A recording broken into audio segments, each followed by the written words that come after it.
காலத்திலே பெண் பிள்ளைகளை நான் உயிருடன் புதைத்தேன். இதற்கு பின் நான் இஸ்லாத்திற்கு வந்து விட்டேன், என்ன நிலை என்ன ஆகும் என்பதாக நபிகள் நாயகம் ஸல்லல்லாஹு அலைஹி வஸல்லம் அவர்களிடத்திலே ஒரு மனிதர் கேட்டது நேரத்திலே பெருமானார் ஸல்லல்லாஹு அலைஹி வஸல்லம் சொன்னார்கள், நீ ஒரு பெண் பிள்ளைக்கு பகரமாக ஒரு அடிமையை நீ உரிமை விட்டு விடு என்று சொன்னார்கள். அந்த சஹாபி கேட்டார்கள் பெருமானாரிடத்திலே, நாயகமே, என்னிடத்தில் நிறைய ஒட்டகங்கள் இருக்கிறது நாயகமே, அடிமைகள் இல்லை, ஒட்டகங்கள் இருக்கிறது நாயகமே என்று கேட்கின்ற நேரத்திலே பெருமானார் ஸல்லல்லாஹு அலைஹி வஸல்லம் அவர்கள் சொன்னார்கள், ஒவ்வொரு குழந்தைகளுக்கு பகரமாக எத்துணை குழந்தையை நீ உயிரோடு பெண் குழந்தையை நீ புதைத்தாயோ அத்துணை குழந்தைகளுக்கும் ஒவ்வொரு குழந்தைகளுக்கும் ஒரு ஒட்டகத்தை அறுத்து நீ தர்மமாக கொடுக்க வேண்டும் என்று பெருமானார் ஸல்லல்லாஹு அலைஹி வஸல்லம் சொன்னார்கள்.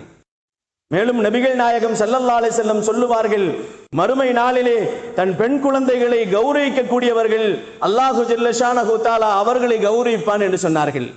ஒரு பெண் குழந்தையை ஒரு மனிதன் உலகத்திலேயே சிசுவிலேயே அழித்தாலும் சரி, அது உயிரோடு கொண்டு போய் புதைத்தாலும் சரி, நாளை மறுமையிலே அந்த குழந்தை அவனுடைய மார்பகத்தில் கட்டி தொங்கவிடப்படுமாம்.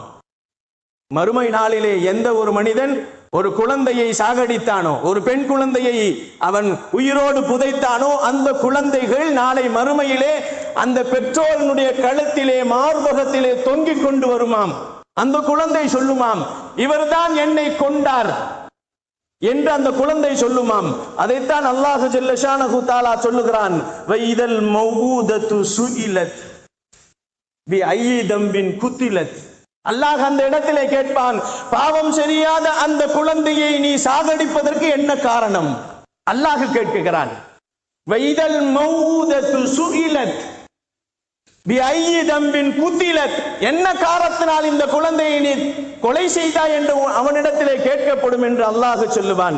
நபிகள் நாயகம் ஸல்லல்லாஹு அலைஹி வஸல்லம் அவர்கள் பெண் குழந்தைகளுக்கு இவ்வளவு சிறப்புகள் இருக்கிறது என்பதாக பெருமானார் ஸல்லல்லாஹு அலைஹி வஸல்லம் நமக்கு சொல்லி காட்டினார்கள். சர்வதேசத்திலே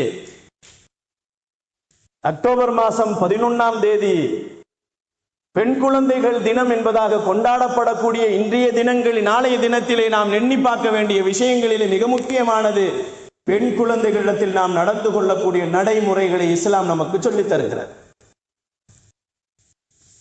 பெருமானார் ஸல்லல்லாஹு அலைஹி வஸல்லம் அவர்கள் நமக்கு சொல்லித் தரக்கூடிய விஷயங்களிலே அருமை நாயகம் ஸல்லல்லாஹு அலைஹி வஸல்லம் இன்னொரு விஷயத்தையும் நமக்கு சொல்லி தந்தார்கள். ஒரு பெரும் பாவத்தை செய்ததற்கு பின்னாதை அதை நினைத்து மன்னிக்கப்பட வேண்டும் என்று வருத்தப்பட்டு இறைவன்